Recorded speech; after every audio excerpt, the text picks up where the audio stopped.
ፕሮቴስታንት ራሱ ወደ ኋላ ቢመለስ የድንግልን ክብር የሚንቅ አይደለም። የድንግልን ትንሣኤ የሚረሳ የሚክድ አይደለም። ምን እሱ ብቻ ስዊዘርላንዳዊ ደግሞ ቡሊንገር የሚባላል የፕሮቴስታንቶቹ አባት ነው። ይሄም የኤልያስን እርገትና የድንግል ማርያምን ትንሣኤ አነጻጽሮ የሰበከ ሰው ነው። ቡሊንገር ይባላል። ቤተ ክርስቲያናችን በነገረ ማርያም ላይ የምትናገረው የጠላት ምስክርነት እንኳን የነበረው ነው።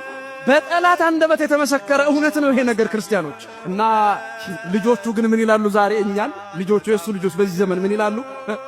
ደግሞ የኢየሱስን ትንሣኤ ለመሸፈን ደግሞ ድንግል ማርያም ተነሳች ይላሉ።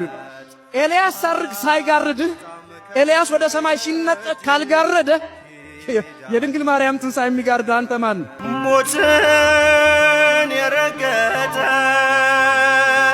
ልጅሽ ካንቺ ጋር ነው፣ ውጦ